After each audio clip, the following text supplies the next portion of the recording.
This past Shabbos, I opened up an Israeli bottle of wine from the year 2012, and much to my chagrin, instead of getting what I was expecting, which was a delicious bottle of wine, I ended up with something that was more similar to vinegar.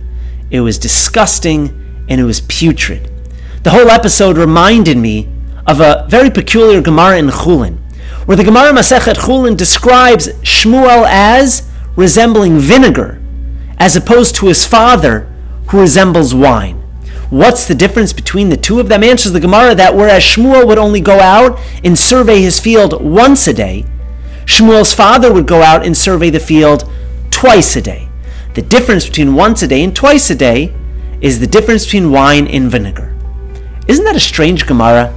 Doesn't that seem like somewhat of a harsh punishment? That just because Shmuel only went out once a day and his father went out twice a day, Shmuel is compared to vinegar? That just because of a bad business decision, he's compared to something as putrid and disgusting as vinegar? Answers the Chafetz Chaim that no, we're not talking about physical possessions here, but rather we're talking about spiritual possessions. What differentiated Shmuel's father was that not only once a day, but twice a day, he would oversee his spiritual possessions. He would conduct what we would call a cheshbon hanefesh, a form of introspection. Not once but twice a day, Shmuel's father would ask himself, how am I doing? And what could I be doing better? And so he would wake up in the morning and he would ask himself, how did I do last night? Did I say Shema before I went to bed? Did I waste too much time on the internet or television? Did I look at images that I wasn't supposed to look at? Every night he would go to bed and he would say, how did I do today? Did I speak Lashon Hara? Did I get angry? Did I yell at my children? Not once but twice a day, Shmuel's father would ask himself, how am I doing?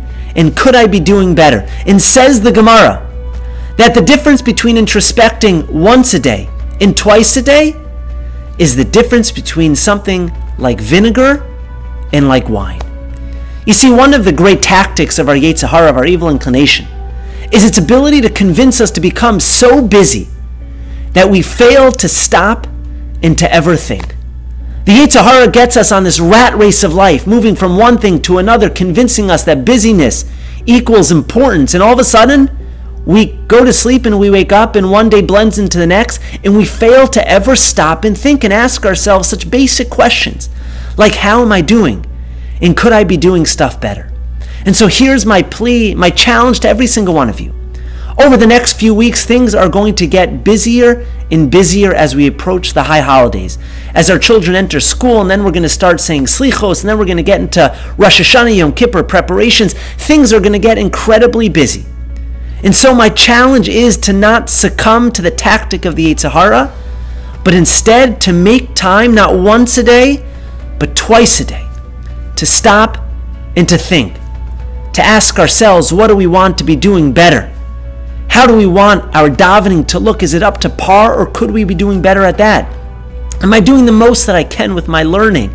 Am I the best father, spouse, child that I can be doing? If we're able to ask ourselves these questions throughout the month of Elul, then we will be able to approach Rosh Hashanah truly succeeding at being the best versions of ourselves. It doesn't have to be for a long period of time. It could be a minute here and a minute there. But don't allow yourself to come to Rosh Hashanah without having taken some time to stop and to think and to introspect and to ask myself, how am I doing and could I be doing better? Because the difference between the person who thinks and the person who doesn't think is the difference between wine and vinegar.